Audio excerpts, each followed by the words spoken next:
We are starting with round 3 of SFCL. This is the round where we'll see teams start to get eliminated, start to get promoted, and find out who is going to toe that line. And the first team to be that last sentence I said is going to be Lycus Empire versus 6KARMA. Both teams 1-1, seeing to get promoted or eliminated in the next round.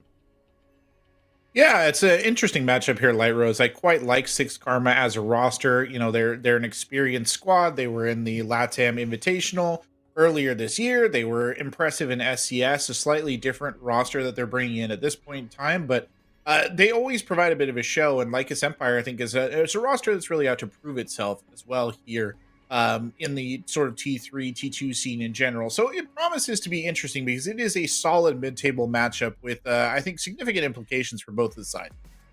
Yeah, Lycus Empire, they come off of the NA Open LCQ Phase 2.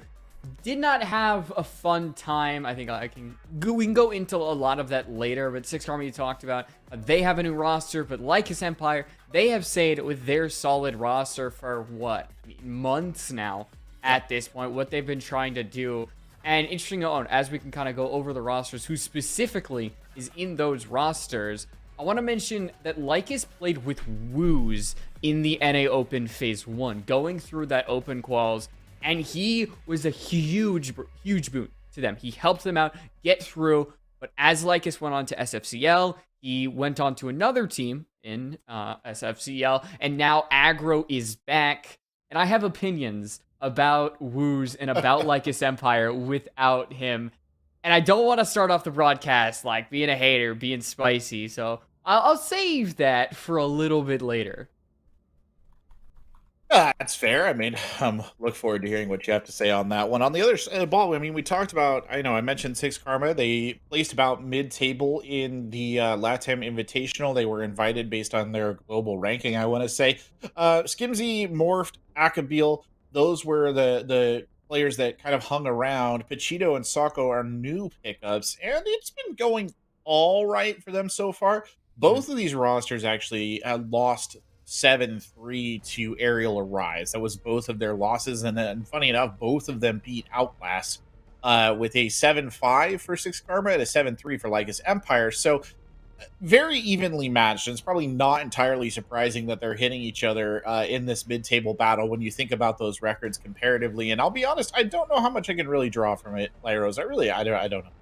Yeah, it's tough going up against Aerial Arise for both these teams. I mean, they beat Mirage. They beat a pro league team, and that is something to shake a stick at going up against, I guess if we're using the you absorb what you beat, they are now by proxy a pro league team, but bygones be bygones. I think both these teams have definitely gotten better as time went on, but we have to go somewhere. We have to see where these teams are going to go. And honestly, how they're going to play. Taking Border off means that we're going to have to rely a little bit more on strategy than just, being better than your opponent at guns. But so far, we're still keeping Oregon, still keeping Clubhouse into the mix. And, well, they're potentially going to be one of our last maps. Yeah, we might be seeing an old reliable here, and I don't necessarily know. Well, Theme Park, I don't know if I'd necessarily call that an old reliable, but it's certainly a map that seems to be gaining in popularity here. Going to be the second time that I've seen it played so far in SFCL. The first time was a very one-sided affair. Looking to see that maybe a little bit differently. Lycus Empire, I know, feels pretty comfortable on the defensive side of the ball here, and it's always interesting to see how teams address this, because I have not really seen a team comfortably lock down a site rotation on Theme Park just yet. A lot of kind of back and forth over what's best here, so that I think is always one of the most interesting parts of this map for me. Yeah, I was humming and hawing about who I felt was going to come on top, because I love the gunners of Akabil and Skimzy on 6KARMA, but they were really kept in check up against Aerial Arise when they played on Oregon, and that's always just kind of stayed in my mind. And now, going on to Theme Park, Lycus have had their struggles, but I just feel like they're going to have this small amount of edge over 6KARMA that can be easily exploitable, and I think that should give them the map. And we might be in for a tight one. An overtime, 8-7 victory for one of these teams, but I got to give my heart to Lycus on this one. That's perfectly fair. I mean, I'll be honest with you. I think that it really is a genuine toss up, and it wouldn't surprise me at all if we found ourselves going into extra innings in order to determine this, just because I do feel these rosters are pretty evenly matched. The only thing I think that has really held me back from definitively saying, that Lycus Empire has the advantage here is just the idea that in that 7-2 over Outlast, I don't remember the stats of it off the top of my head, but I don't feel like Candle performed super duper well in that.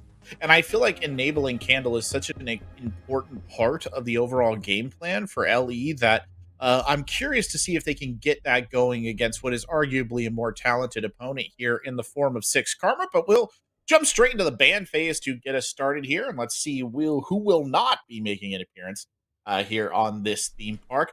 Been some interesting bands out there in the world of SFCL lately, Light Rosa. Some serious variety, more than I think I expected.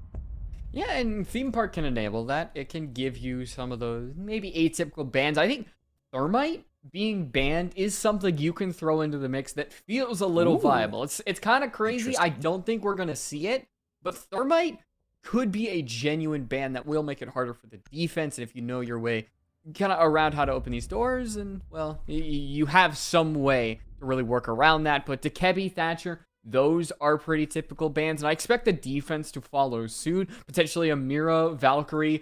I mean, is a Zombie and Soulless better on theme park? I feel like they're not as strong as the other ones. We should see them make it through. I mean, I think I would argue a zombie is good everywhere. But that's neither here nor there. Kaid getting taken off the board, I guess not necessarily a huge surprise. I think that's an interesting choice because I just don't feel as a map, the hard breach denial and the hard breach gameplay is necessarily super impactful. Barring I think one, maybe just kind of like one or two sites here, but hey, fine, sure enough. For reference, by the way, Dokkaebi is the favored ban of Lycus Empire. I think they've banned her in at least 2 out of 3 of their matches here now. And then, of course, the Soulless getting taken off. I don't think that should surprise anyone. That said, that does leave some very impactful operators on the defensive side. There just aren't enough bans these days, Light Rose, to cover the house because you've got Mira, you've got Valkyrie, and you have the Azami, all capable of being brought here. I wonder, do you think we're getting to the point with the amount of operators that we have that we're going to see 3 bans on both sides soon? Like, is that even feasible? Would we have to dedicate 2 attacker bans, 2 defender bans, or are we just gonna kind of suffer and hope that no whack balancing changes happen that just make like 7 operators super strong so you can't ban them all? I don't know that a 3 ban system would honestly be that effective. 4 bands, or the 2 bands aside, I mean, it works for what it is. I wouldn't necessarily be surprised if they're like, oh, we're going to do 3 bands now. The 2 bands work. I think it's just a matter of kind of, being more adaptive in your gameplay. For every solid sort of defensive operator that does get through, there are counters and there are ways to play around it. For example, if you're running into a Valk, okay, well, you got to bring the IQ. You got to start thinking about maybe using a Brava or something like that. So I don't necessarily think that more bans are the answer, but it is a very interesting question because that roster is only going to get bigger and bigger. And some of the newest operators, I'm looking specifically at Solus and Azami, have been very strong indeed on that defensive side. It's a thing of, is an operator being banned a lot warrant like change from them? Like Jackal is still banned a lot. We see it in the mid-season patch notes. And he is not he is not a crazy operator. The only reason why he gets banned is because people banned him when he was strong like a year ago. And it's just been and that and Thatcher. Like Thatcher bans still are viable because he is a pretty good counter to wall denial. But it's honestly just a lot of reflex. Saying we don't have an attacker ban. Let's take out Jackal. Let's take out Thatcher. And I'm not talking about in comp. I'm mostly talking about in rank, unranked. Those type of game modes. You're going to see just taking out whatever is easiest, whatever is convenient. And it's always Jackal Thatcher because that's what we've always seen. Yep. I was just playing today a game of unranked, and sure, that was the bans. Across 3 different maps, it was Jackal Thatcher. And yeah, I don't know. I think most Thatcher bans these days are slightly reflexive, and I know that we've seen one in this match, and I don't necessarily think it's ever a bad ban, per se. I just don't know if it's a super critical one. Is really honestly how I would put it. But there's your defensive lineup from Lycus Empire, a pretty effective one, very anti-drone, which, before the theme park rework, I always felt like anti-drone operations were such a huge part of this map. Still very much a thing, wanting to shut down enemy kind of intel gathering. We've seen it multiple times actually so far in here in SFCL. Teams that are kind of ineffective at using intel generally tend to suffer the most.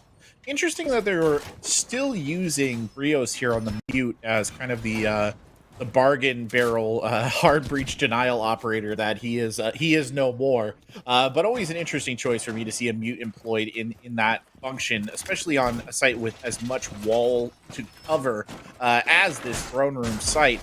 I guess he's a perfectly viable choice, honestly, when you really have nobody else left in the tank that can fill the role, unless you really want to go in on Bandit, which I don't think a lot of people want to do.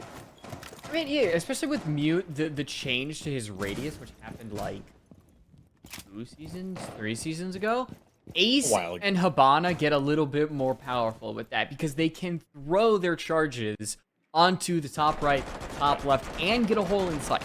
And you can throw frag grenades through there. You can find some way to kill an enemy through there. It's pretty good to see happen as Vegito is just going to walk in sight, take out Brios. The information was so critical in that situation. And 6KARMA, they enter the building with swagger, unwavering, take out Brios, and now focus their attention onto that site, trying for a little bit of a horizontal take here so far. Well, I mean, he's got all his jammers down, so he is arguably one of the more expendable defenders on side at the moment. It's lucky it's not Ozone or something, where you still got continuing value could provide the team over time. That said, Skimsy got pretty badly hit there as well in that entry. So that's something that they're going to keep an eye on. Candle here, one of the top players on this Lycus Empire side, another sort of player to watch out for. I think one of the ones that has a real potential to pop off at any given moment, if he's enabled by intel from the team as well, has been incredibly effective in the past. Soko here pushing up to the cafeteria. Candle sort of just still on the roam. Light Rose looking for really anything. Cryptic's dodging that flashbang right there and doubling up, but this position feeling less and less comfortable here by the moment. He's just gonna try to fire through that wall a pixel away from a headshot.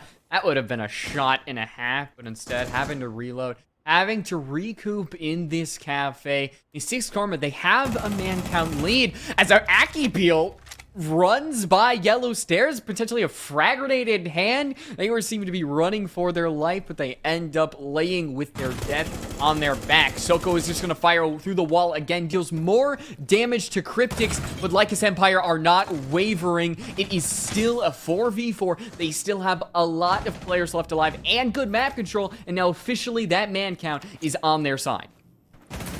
Just not doing a good enough job here of rooting these Lycus Empire defenders out of their positions. And again, I think part of this is an intel issue as well. I don't think they have a particularly good idea where these defenders are. That said, Morph there getting a good kill into Cryptics, which I would honestly say is long overdue, way too long of a lifespan for the Oryx, given the kind of compromised position he was in. But now you're under 15 seconds, really genuinely under the gun.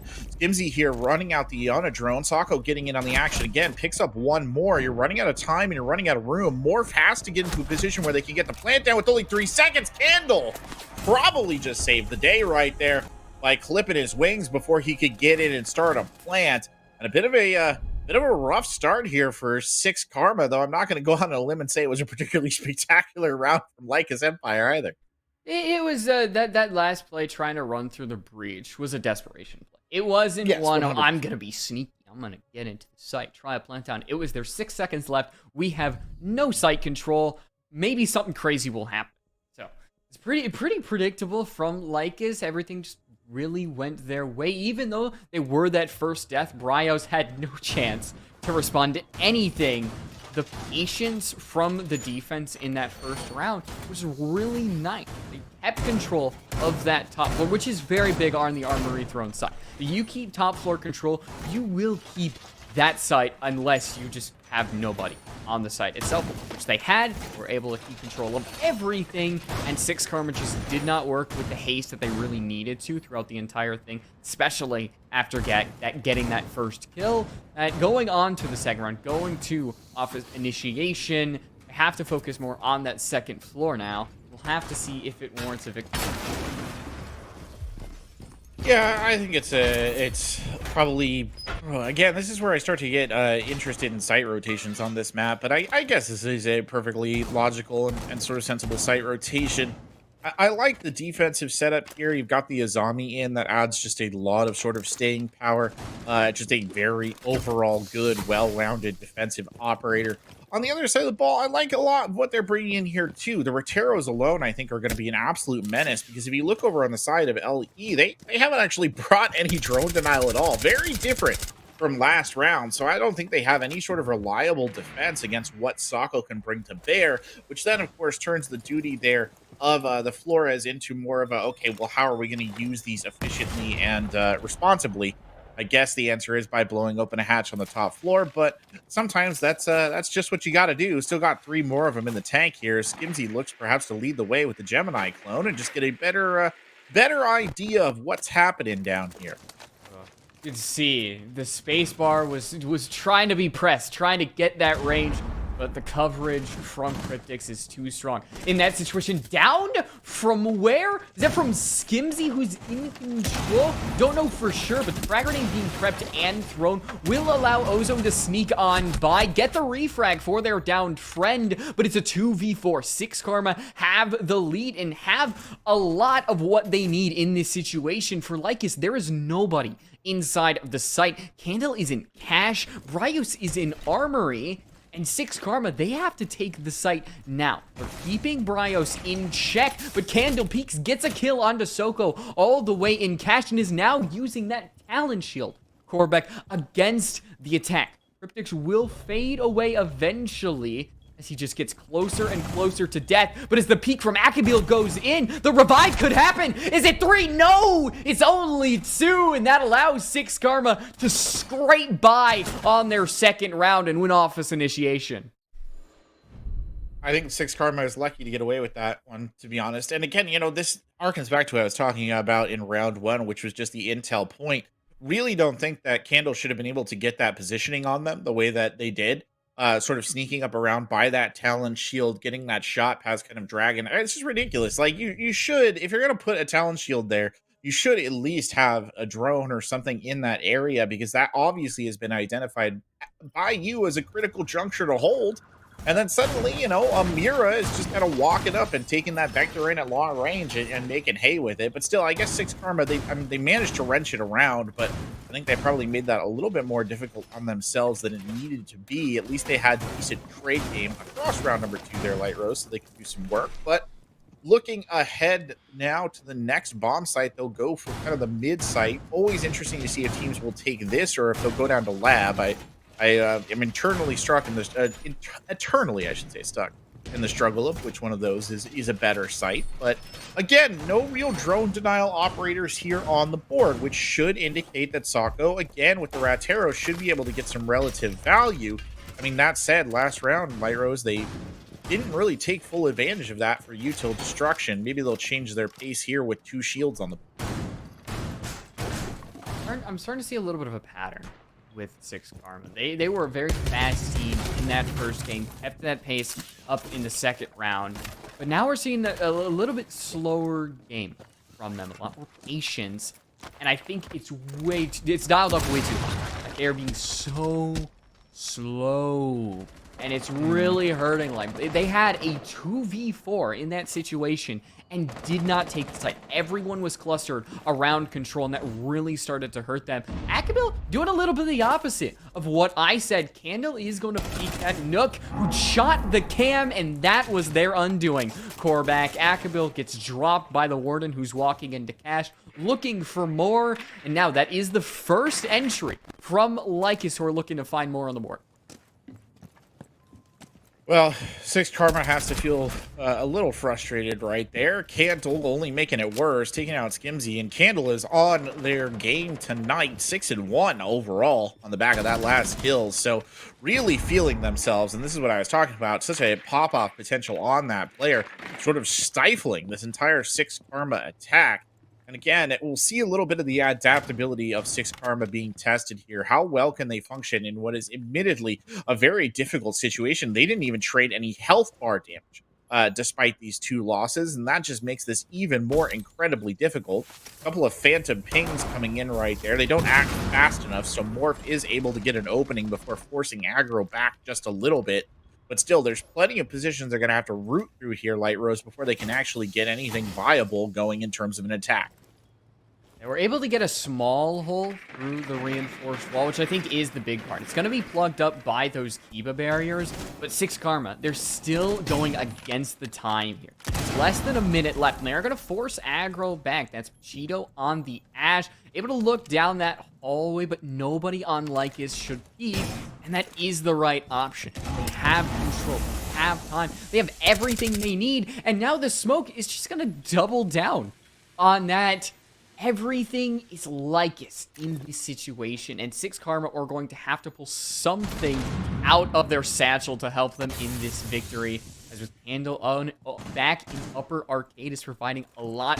Overwatch, 6KARMA still hiding in cash are now officially going to enter. Pacheco is able to take out Cryptix, but has to drop down, has to provide some coverage for those other entering players. Morph finds one as Rios is going to peek, drops one. Can he get the second? He cannot. And as now the timer is in single digits, Soko gets a flash. Can they take out the Wamai? They can. Candle started off the round. Can they finish it? They don't even have to get a kill to get that. Korbeck, just stay alive, stay away from your opponents, and Lycus gets the lead for the first time tonight. You know, to jump back into what you were saying about how slow 6KARMA moves at the start of the round, that is the second timeout now out of 3 that they've had to end a round, and that's not boding particularly well for the speed of their performance right here. Feels to me like they really need to up their tempo, Pyros. Like, I don't know what it is, and I don't know necessarily why they're taking so slow, so long, I guess I should say.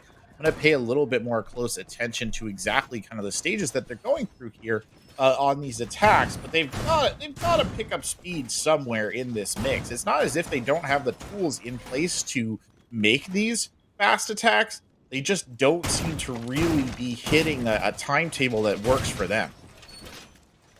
It's surprising. I've casted both of the 6KARMA, the one against Outlast and the one against Aerial Rise.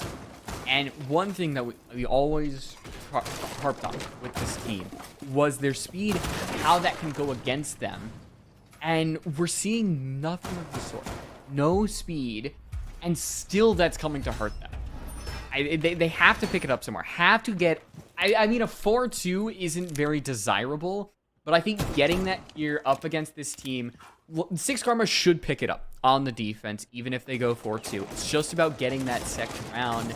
And there's nothing really indicating that they can. Maybe this is the site. Maybe if they take top floor control and force Lycus back inside of the site with a considerable amount of time, there's a chance. But we haven't really seen that in the first 3 rounds.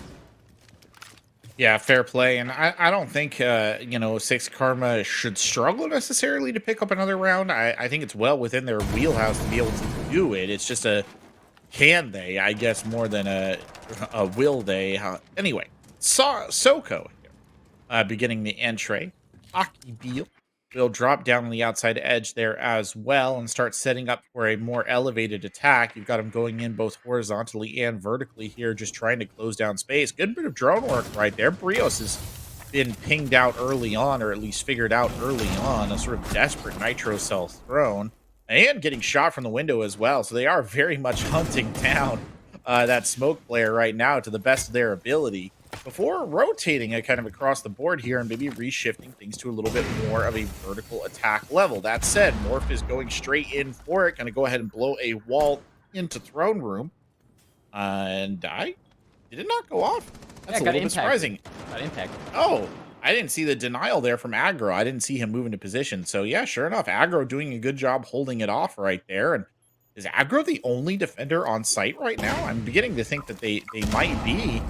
Ah, look at those long-range impact throws from Aggro. No wonder he was able to deny it from such range. But finally, the hunt for Mute is over. They will bring down Brios right there. It's been a rough defensive half here for the Mute player. 0-4 across the board. And here comes the press. Morph stepping in and getting another one. And now a 3v5 situation here for 6KARMA.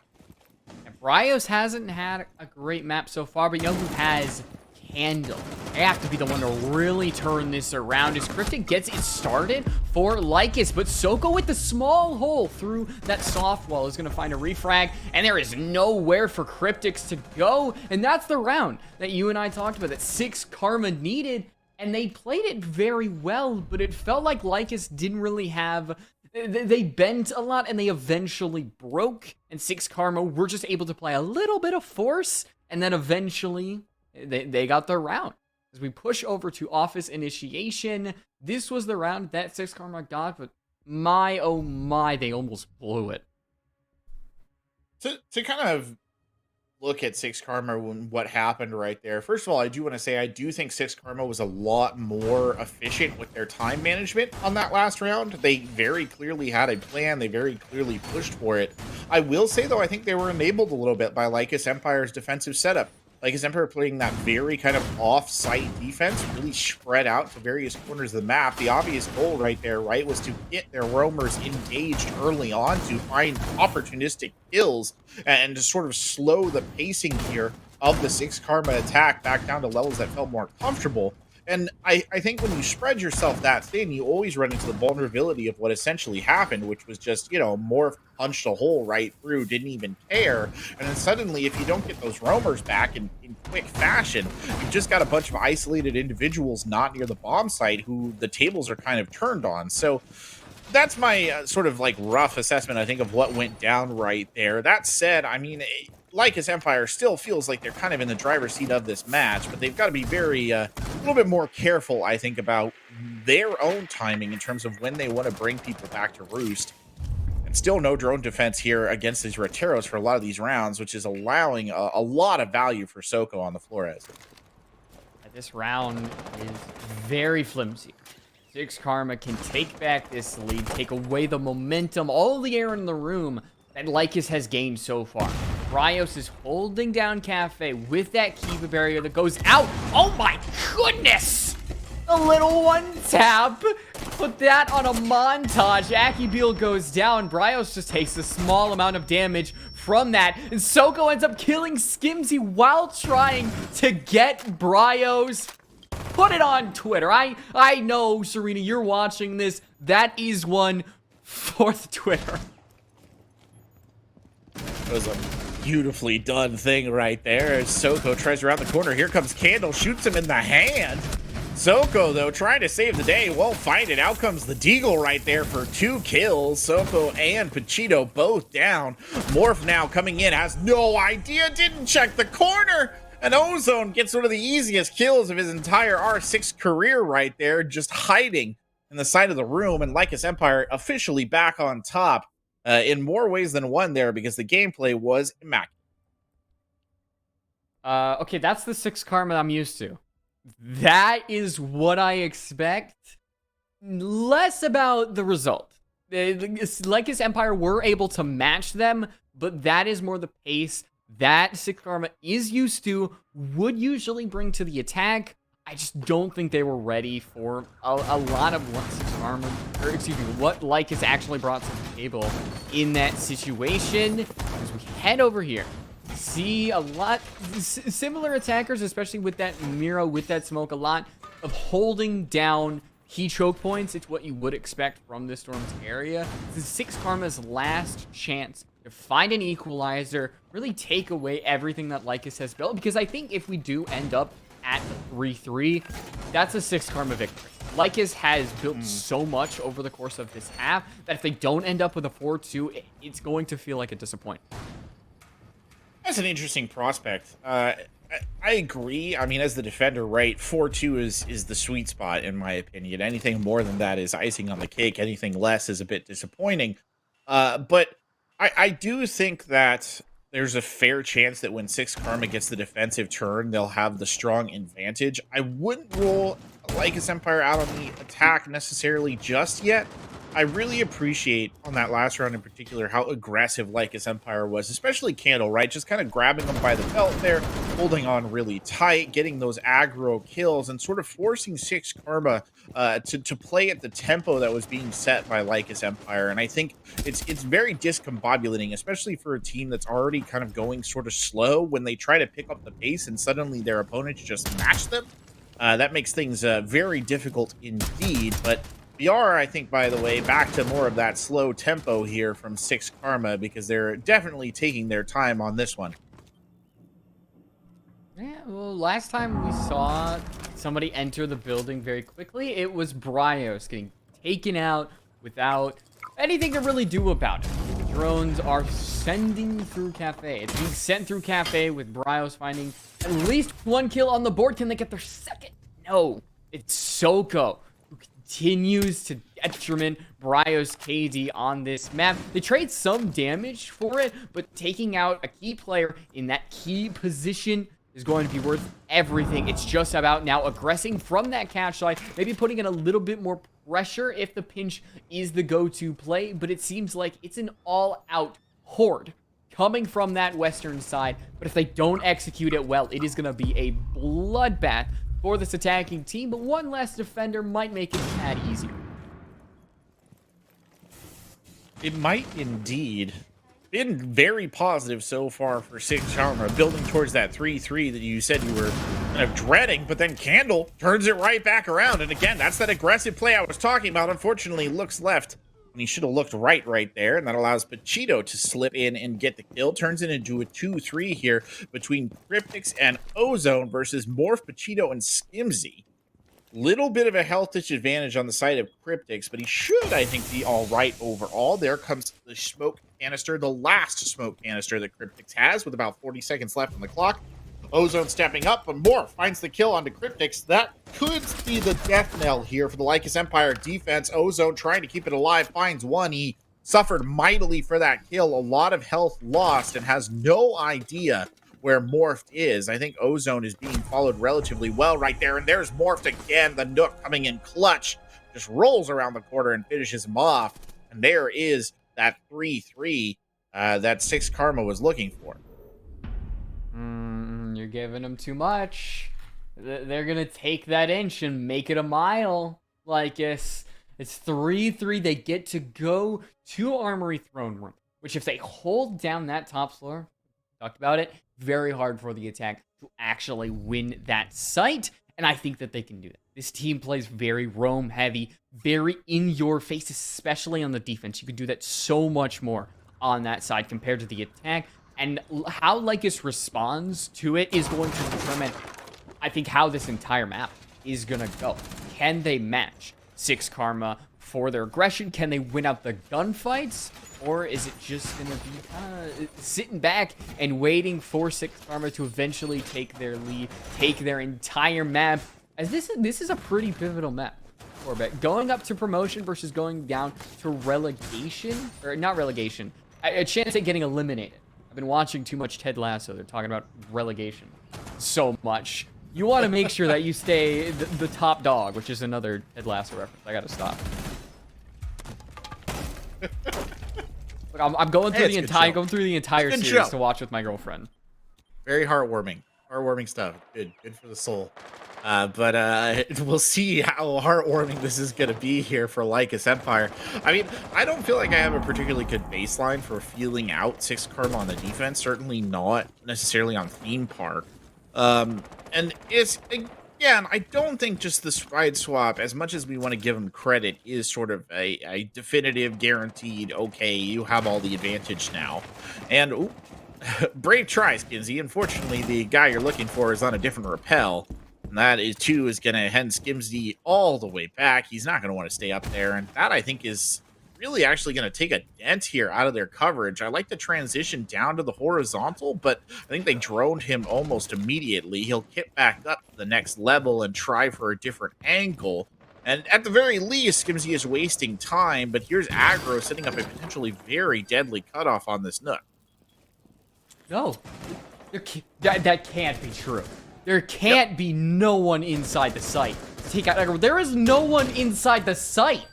What is 6KARMA doing? I said they were a roam-heavy team. That is not what I meant. Do not dedicate your entire team to roaming on Armory Throne Room, a site that is known for rushes, for taking down teams that do not have coverage on the site. But Cheeto is going to try his best to whittle down Lycus's lead.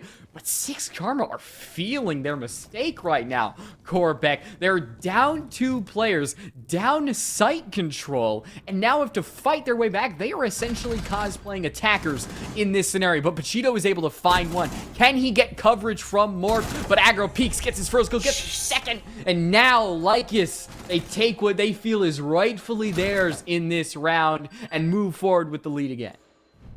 I mean, at the sake of sounding rude, I think that's a relatively nonsensical strategic choice. Like, I don't think that was a good idea. I'll be honest. And I mean, I know you already hit on it, but the irony of it is multiple layers. I mean, first of all, the reason that 6KARMA was able to get their win on Armory Throne Room is because their opponents made a similar mistake to a lesser degree, right? And kind of spread their roaming net out too far and left too little in the center. And then to tack onto that, I think that relied very heavily on the idea that the 6KARMA roamers would get the drop or the advantage in these 1v1s, because I don't think it's been definitive one way or another whether 6KARMA are the better gunners here or whether Lycus Empire are, if I'm being brutally honest. And you're putting everything in the basket, basically, of winning a series of almost winning a series of 1v1s in various places around the map. And it just didn't work out at all. Lycus Empire just ate them alive one by one out there. And then obviously Aggro just forming an anchor point on site. Disastrous round to start 6KARMA off on the defense. So disastrous, in fact, like, I'm willing to write that one down as maybe a little bit of an aberration. I don't know that I can take that as the gospel truth of how this defense is going to look here from 6KARMA. No, yeah, that's one that you feel in one round, make some major adjustments, say, okay, we're like going to get some roots, tree roots, plant them inside of the site, maybe get 1 player, get 2 players. You are staying here. Sit, stay, good dog, do not move, because you cannot make a mistake that massive throughout the rest of the map, because we're getting late into the game. If Lycus get 1 more round, it is going to be that map point. They're getting closer to that map point series, which you really want to stay away from as an opponent.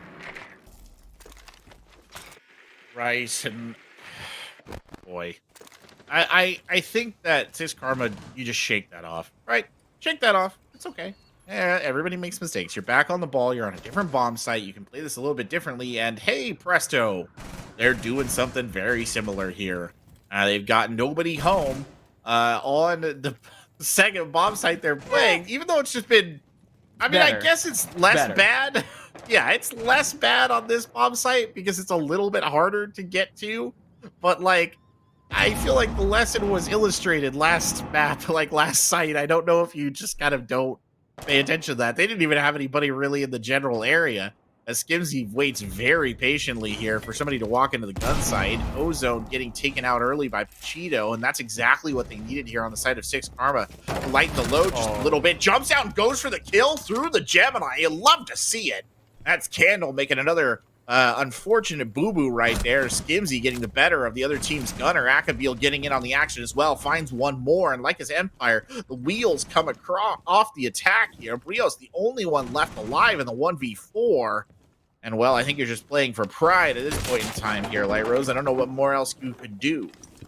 Yeah, no diffuser, no map control. You spot 1 player, but you don't get anything because of that shield. 1 onto Soko, but now the entire team knows exactly where you are, and there comes the peak. 6KARMA, they make some changes, but a lot more of Lycus's attack came for the roamers, where 6KARMA's strength lies, and that's why we saw them really take care of that team in that round. I think now's the time where I want to talk about Lycus and Woos. Woos helped Lycus throughout the entire NA Open LCQ, I believe phase 1.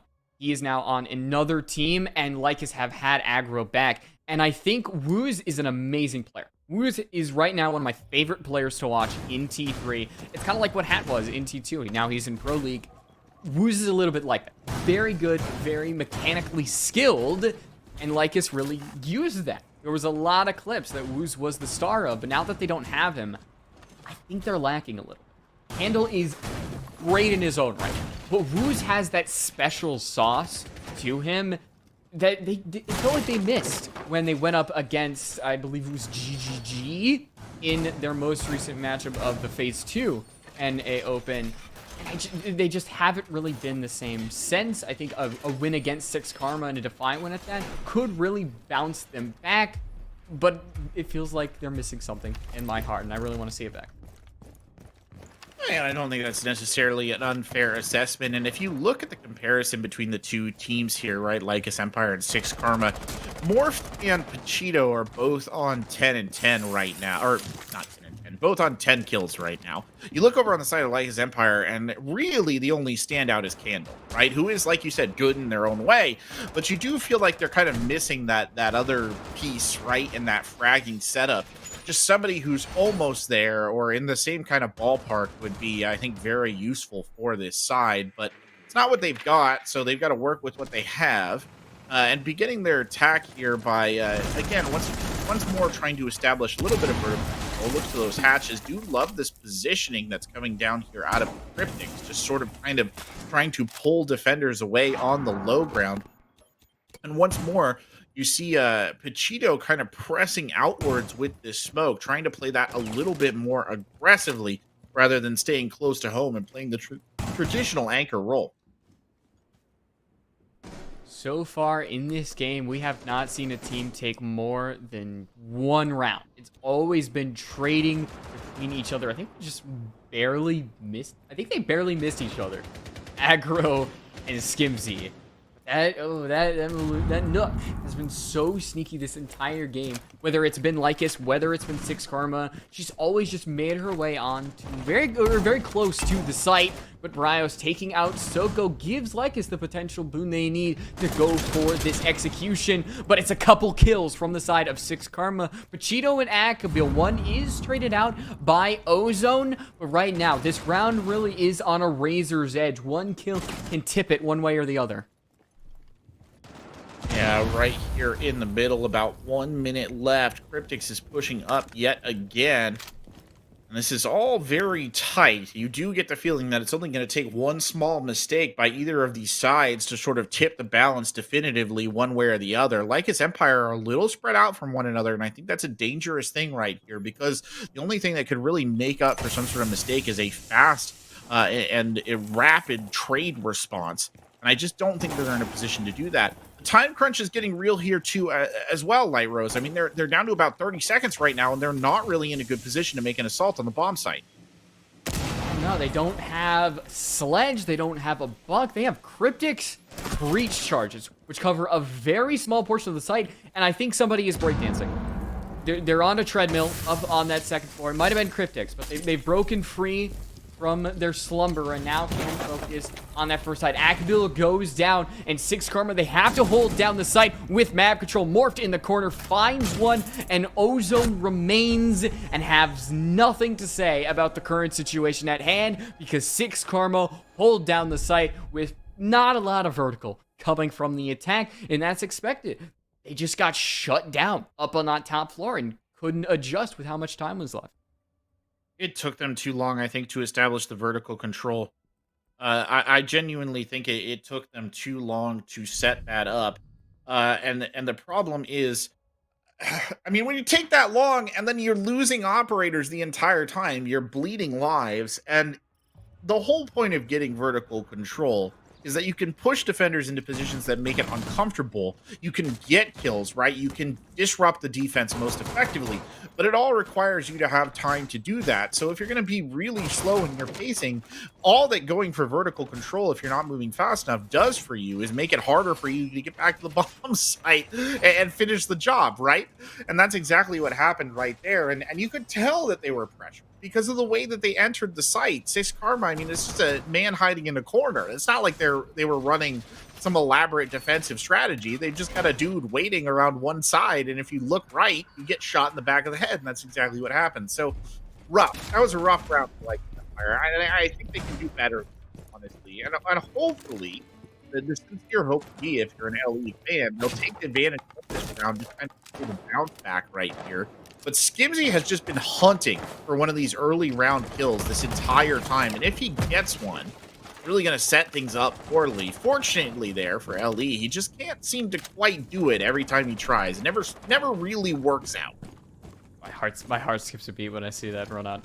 Skimzy just always loves to play the dangerous game with those runouts, making such bold plays, and it can get amazing things, but it can almost get you killed. Like, Skimzy was milliseconds away from getting shut down on the outside and giving Lycus essentially a free entry pick.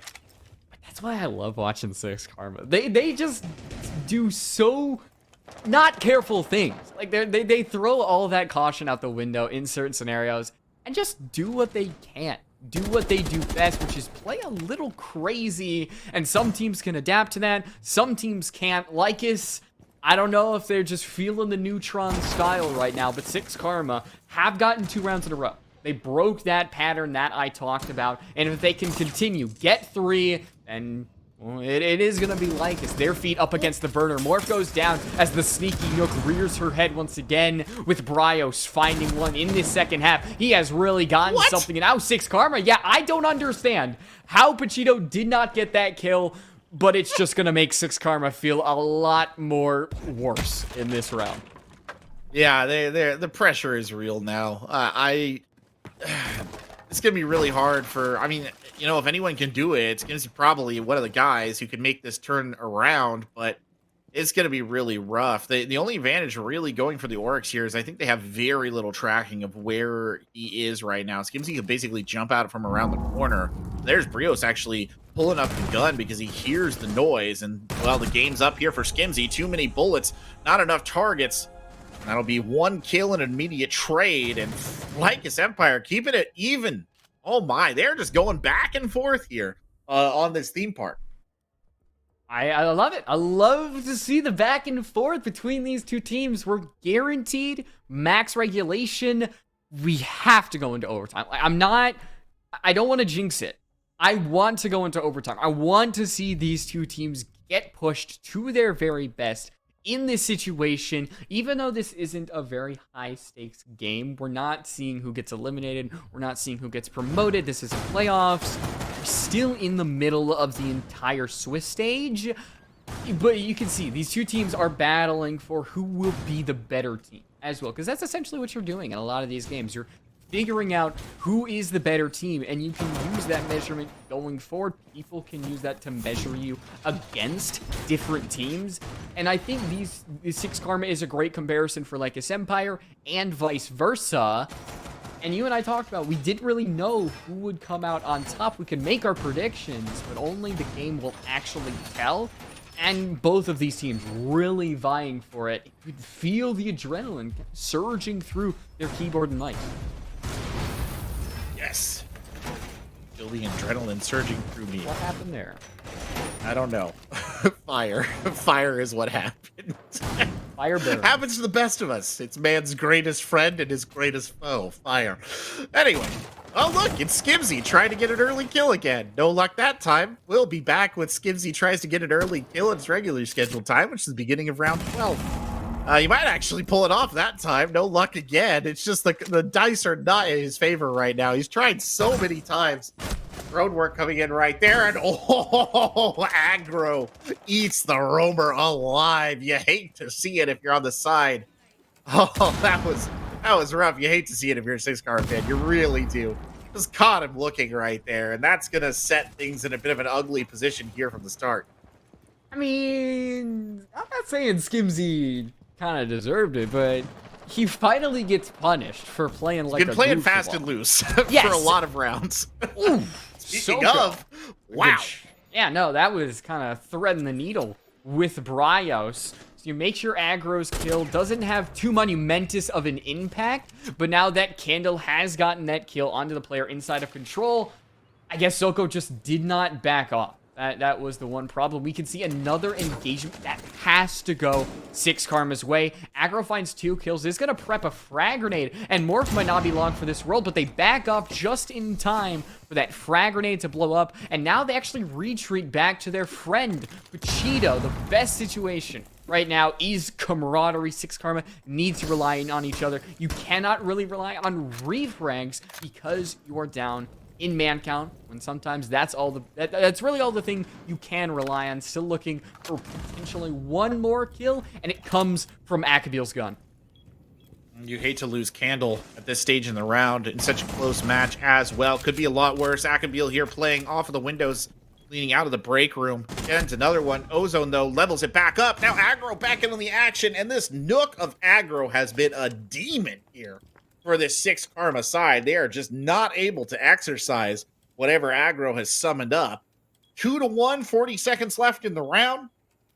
Everything down to Pacheeto, but Pacheeto, the top fragger on the team, tries to make it happen with Ozone, doesn't quite hit it. The Carbine betraying its master there at the most critical moment.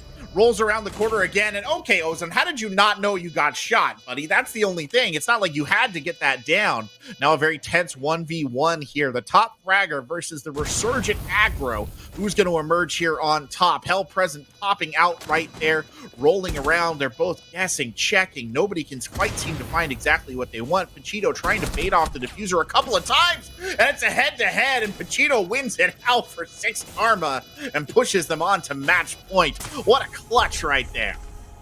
What a key play as well from Pacheeto. The 1v2 Aggro on fire, seeming like nobody can stop him, and you humble him in the perfect moment. Put yourself on map and match point.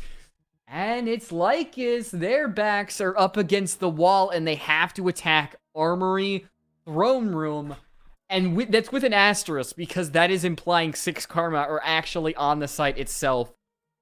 I know that they could win. We've seen Lycus really tumble on the site, walk on in, take their man, take names, everything. But it's still Armory Throne Room. It's still such a good site for the defense. And so you still have to feel like there is something in this team that can spur them on to win. But maybe patterns are just too strong to break. Lycus, with their backs up against the wall, a lot of times that team is going to come out on top when they feel like they have the most pressure. Pressure makes diamonds. Oh, no. I hate that saying. Why? It belongs on the wall of high school classrooms and the kitchens of middle-aged white women. We're not going to have that here. I protest. Anyway. No, all right. We'll agree to this one. Well, that's fine. I mean, you're not wrong. Scientifically, you are correct. It's just the usage of the term that bothers me. But irregardless, match point here. Lycus Empire, they got to find the wherewithal from somewhere. By God, Skimzy has forsaken the Church of Oryx here, and actually forsaken the Church of the early attempted spawn peak as well. And that's fundamentally shifted my understanding of reality. I don't really know what up is or down anymore, for that matter. They've got the Ying here as well. I mean, honestly, they're sort of setting themselves up for a light rush. They've got Ying, they've got the Twitch drones here to clear it out, but there's the early kill, and Skimzy, well, he gets one in the end. I was just saying he'd forsaken it. I guess I spoke too soon, because he's right there. He does not deny it. He'll take out Cryptics early on, and that is, by as far as I can tell, the only hard breacher that was available to Lycus Empire on this critical attack. We haven't seen Skimzy get a good spawn peek at all this entire match. Match point.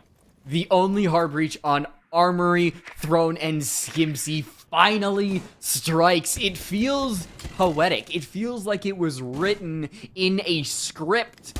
And with Skimzy walking into labs, almost gets a good shot onto another player. If they can hold down for potentially another 20, 25 seconds, you have to feel like 6KARMA really have all the momentum that they need. They have a lot now that Cryptics is gone, and they just need to hold down. There goes Bryos walking into the bullets of Skimzy, who had a great little pre-fire. Is the second one there? No, barely missing the head, and now Aggro playing dangerous on the window. Does pull off for just a second, but committing to that window is a dangerous play. Down 2 men. I hate to say it, but these early kills from Skimzy have pressed a sort of sense of desperation into the side of Lycus Empire. I think you can feel it just in the way that Aggro was playing that window. So not typical of the way that they've been playing the Nook. Very surgical, very sneaky. Instead, just trying to get into a sort of face-to-face gun battle right there to very limited effect. This is not unwinnable for Lycus Empire, but it is certainly a challenge on a very strong bomb site in a very high-intensity situation. And it's just, what can you do? They're playing so separate from one another as well, which is just even more problematic. And here's a potential ambush walking right in through the door. Skimzy bites off more than they can chew. Candle gets that kill and perhaps keeps the dream alive. 25 seconds left on the clock, and you are running out of time and running out of options. Remember, no hard breach available here for the members of Lycus Empire, so they're going to have to do this the old-fashioned way. And the old-fashioned way, they're setting up the defense for that specifically. 11 seconds left on the clock. Here comes a nade dump as Candle picks up another one. 7 seconds now. The pressure intense, mounting. No! Aggro goes down on the door! And it all goes to disaster there for Lycus Empire. And 6KARMA picks up a much-needed win here at SFCL. And a great comeback. It felt like they didn't have everything they needed at the beginning, but they kept it together, had a 3-3 half, and then I kind of called it. Back. Their defense was something different when they didn't play a little too silly for their own good. Yes, I am looking at that armory round. We will not talk about it. 6KARMA, they get the lead, they get the victory, and they get a chance to be promoted into playoffs, and they are the first team to do that. Right now, Lycus are the first team to have a chance at getting eliminated, but they get a good little couple days off. That is the end of their time in this round. And honestly, a beautiful match. Loved seeing both sides. Felt like 6KARMA really earned their victory and earned going to the next round. Yeah, I agree with you 100%. I feel a bit bad for Lycus Empire because I don't think that they played on the whole that badly overall. It's just that in such a close map, there has to be a loser, right? And this time they just made a few mistakes there on their attacking half that I think 6KARMA was all too happy to capitalize on. And, you know, I'll give some credit to 6KARMA. They were running that very kind of aggressive attacking pattern the entire time they were on the defense, never hesitating to take their gunfights and take their advantage. And it won out for them in the end. And that final round in particular, those 2 early kills, Light Rose, so disruptive and basically broke the back of the attack before it could even begin. Yeah, and even though, like, we had Lycus go down, I wasn't really able to shout out Aggro, and I think we will as we get up stats, because Aggro had 0 kills throughout the entire first half, and we saw Aggro go nuts in the second half on Nook. We're not going to get stats, so I still will definitely hype up Aggro, because I feel like he does not get enough credit for what he was able to do in that second half on Nook, in the entries, in just a lot of these rounds, keeping Lycus actually in the entire match. So even though they lost, Aggro, yeah. Yeah, definitely was good on the Nook play, and I think that, like I said at the time, the sign to me that things had gone wrong for Lycus Empire was when Aggro was playing just very kind of in-your-face aggressive on that Nook, trying to turn it around rather than the style that I think had been so much more effective for that particular operator the entire time. And I mean, I'll give credit to Lycus Empire. Even in that last round, they did do a good job of coalescing back together. They just didn't have the pieces they needed to really breach it. The time or the pieces, given them another minute, perhaps at that stage, yeah, maybe they could have done it, but it just wasn't there. I think what I could have an interview with a 6KARMA player. I know that I love talking to the 6KARMA players. They are such a great team to talk about, and it is going to be with Limpo quarterback. Have you had the honor of doing a 6KARMA interview before? No, I've never had a chance to talk to any of the 6KARMA players, so I'm looking forward to seeing how that goes there. I'm interested to get some insights there into what they were looking for from their side of the match, because this was a close one and an important one for both these teams. So I imagine it was tense for them. Even if they are, you know, a squad of professionals, they have to have been sweating a little bit going into this one. I mean, they are one of my favorite teams to kind of root for. As a caster, I do have to be unbiased, but I'm always just a little bit of a 6KARMA fangirl, because there's something about it. You know, they're not an MX Pro League team anymore. They're a LATAM Pro League team, so they've got that status behind them, and now they come into NAT3 with SES. They're still here in SFCL, and I just love seeing some lesser known teams in NA, or at least in the Americas, kind of make their way through, slap some teams around, including Lycus Empire, and then just they seem like they're having a fun time doing it. I mean, Skimzy doing all that, you got to enjoy playing like that. Yeah. Yeah. Yeah, they do have a particular play style that I think is very entertaining, and it was fully on display tonight. The Skimzy peaks, I think, were a great illustration of it. You know, that kind of just very fearless, very aggressive style of defense where they really don't hesitate to hold angles or hold spots for what you would say was almost like a dangerously a long amount of time, and then they always manage to coalesce though in the end. So I appreciate that as well. And even if we look back across their defensive rounds in particular, I think at least one of them, the very first one where they were all off the site, I'd be comfortable kind of discluding that from the rest of how things went for them, because I do feel like it was an aberration. And I think I said at the time, I was like, I'm not willing to sort of peg the entire 6KARMA defensive half on that, just because we know that they have a lot of potential. But hopefully we'll get a chance to hop into this interview soonish. I think they're having a little bit of technical issue. Oh, okay. We're ready right now. I got to do that. We're ready right now. So let's go ahead and jump into the interview. Welcome aboard, Olympo. Congratulations on your win right there. That was a fun match for us to watch. We enjoyed that one. Yeah, it's a fun match. We're happy to tough. have you. A little tough, but... a little tough. I was gonna ask actually, how did you see that match going? Because you knew the respective positioning of the two teams going into it. Did you think that was gonna be as close as it was? I mean, we still have a competition on the LATAM League, so we're trying to play very different maps, not showing a little too much of the maps because of that. So we're really playing just that, so can be a really tough match for us. Yeah, that makes a lot of sense, I think, in the course of kind of what we saw. And I got to ask, I guess, it was interesting. Both Lyros and I noticed it. We saw Skimzy going for those early round peaks again and again on the defense. What kept him going back to the well on those? Because it was not working a lot of the time. And then when it finally did work, like on that last round, it was so impactful. I was just curious, what was the discussion going on there? I mean, the team on particular LATAM region is a mix from Argentine players, Mexican players, and now Brazilian players. So it's hard to balance all the different styles sometimes to play this kind of tournament. So we also need to create more synergy between us. The Argentinian guys that play every day with the BR, it's an experience for us. So it's a matter of time that we create our own style that can be any styles in the different regions of the world. Like, yeah, no, that's fair. That's a very interesting answer, honestly, because I know that you guys have gone through some sort of transitions and changes, and you added those new players. Overall, how do you feel that the process of kind of meshing together those different styles that you were talking about, how do you feel that that's going for you? You guys beginning to feel more comfortable with one another as you play?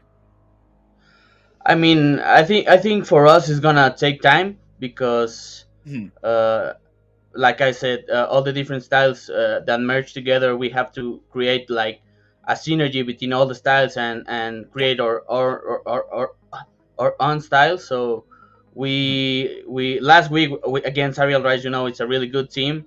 They beat us like fair. So they beat also Mirage. So I mean, they're a really good team. And if you remember, Brazil take a while and be a great region as a whole. Yeah. So I think with all these new international events that we are going to participate as a region, I think we're gonna grow very fast. We in many maps we are too close to the Brazilian teams with one round to make to the major and something like that. So I think it's gonna take a time, but no a very long time.